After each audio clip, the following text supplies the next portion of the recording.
1988 पंजाब, एक ऐसा दौर जब भारत की रातें खून से रंगी थी, जब हर सुबह अखबार की सुर्खियां किसी मौत की खबर लेकर आती थी।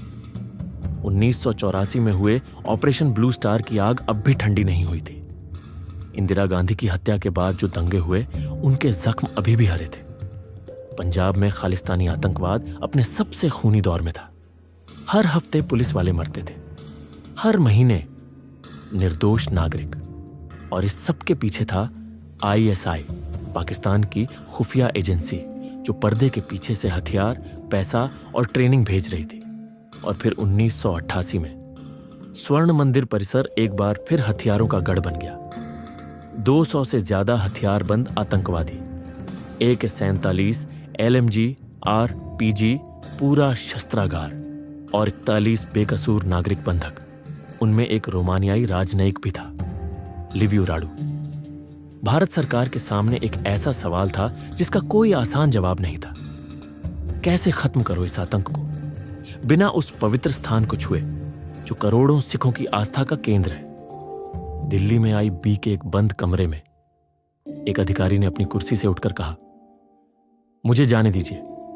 ये थे अजित कुमार डोवाल, IB के ज्वाइंट डायरेक्टर, केरल कैडर के 1968 बैच के IPS अधिकारी, जो 7 साल पाकिस्तान में एक पाकिस्तानी मुस्लिम की जिंदगी जी चुके थे बिना एक बार पकड़े गए। अगले कुछ दिनों में अमृतसर की गलियों में एक साधारण रिक्शे वाला नजर आने लगा। मैली कमीज, बिखरे बाल, घिसी हुई चप्पलें, धूप में काला पड़ता चेहरा। कोई नहीं जानता था इस रिक्शे वाले के दिमाग में भारत की सबसे खतरनाक खुफिया योजना चल रही थी।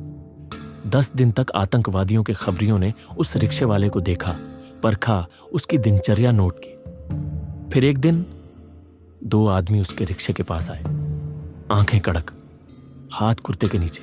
जाहिर था वहां क्या था। उन्होंने पूछा, कौन हो, कहां से आए? उस रिक्शे वाले ने आसपास देखा, झुककर फुसफुसाया, ISI से हूं, लाहौर से भेजा गया हूं, खालिस्तान की लड़ाई में मदद करने हैं। वो अजित डोवाल थे, भारत के सबसे खतरनाक दुश्मन के सामने एक झूठी पहचान के सहारे उनका भरोसा जीत रहे थे। उन्होंने असली ISI अधिकारियों के नाम लिए। आतंकी नेता का शक धीरे धीरे पिघला, और तब डोवाल ने अपनी सबसे बड़ी चाल चली। उन्होंने आतंकियों को सलाह दी कि अपनी ज्यादातर ताकत पिछले दरवाजे पर लगाओ, बंधकों को सामने लाओ। आतंकवादियों ने यह मान लिया। वे खुद अपना जाल खोल रहे थे और जानते भी नहीं थे। ऑपरेशन शुरू होने से ठीक 2 दिन पहले डोवाल पूरे स्वर्ण मंदिर परिसर में घूमे, ISI एजेंट के रूप में। हर कोना, हर छत, हर तैनाती, 200 से ज्यादा आतंकवादियों की सटीक पोजीशन, बंधकों की सही जगह, हथियारों का गुप्त भंडार, सब कुछ उनके दिमाग में छपता गया। और जब वे बाहर निकले, उनके पास वह नक्शा था जो NSG को चाहिए था। एक चश्मदीद अधिकारी ने बाद में बताया, जब चारों तरफ से गोलियां बरस रही थी, तब भी अजित डोवाल परिसर के भीतर जाते और वापस आते थे। हफ्तों तक IB को नहीं पता था वह जिंदा हैं या नहीं। उनके परिवार को नहीं पता था। हर बार जब वह बाहर निकलते, उनके पास नई जानकारी होती।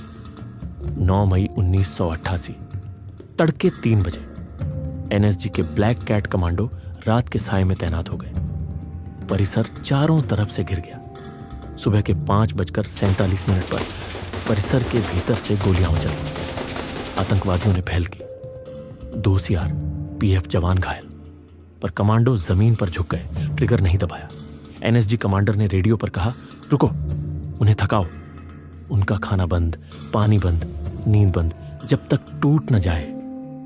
इस बीच परिसर के एक अंधेरे कमरे में 41 बंधक दबके बैठे थे। बुजुर्ग, औरतें, बच्चे।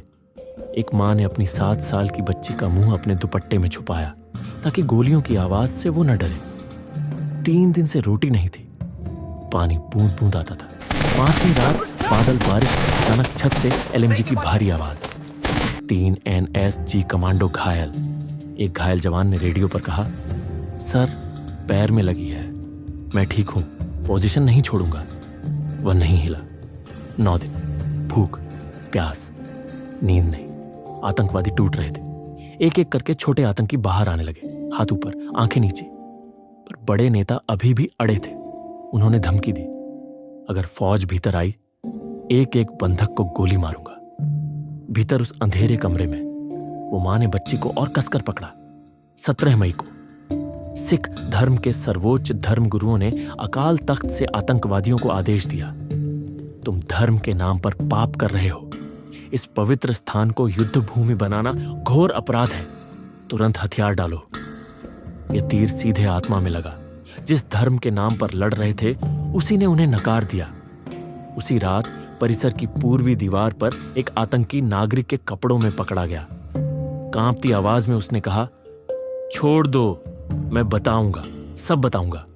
उसने बताया नेता का ठिकाना, बंधकों की सटीक जगह, हथियारों का भंडार। एनएसजी के पास अब कंप्लीट ब्लूप्रिंट था। 18 मई 1988, भोर के 4:15। एनएसजी कमांडर ने रेडियो उठाया। एक ही शब्द, go. Black cat commando, silent weapons, अंधेरे में बिजली की तरह। डोवाल की रणनीति काम आई। सामने का रास्ता खुला था। एनएसजी उधर से दाखिल हुई। पहले बंधकों वाला कमरा, दरवाजा टूटा, रोशनी आई। कमांडो ने कहा, चलिए, हम आ गए, आप सुरक्षित हैं। वो बुजुर्ग सिख हाथ जोड़े थे, आंसू बह निकले। उन्होंने कमांडो का हाथ थामा और कहा, वाहे गुरु ने भेजा तुम्हें। वो मां बाहर आई, पहली बार। खुली हवा। बच्ची ने आंखें खोली और मुस्कुराई। सुबह 6 बजे स्वर्ण मंदिर के ऊपर तिरंगा फहरा रहा था।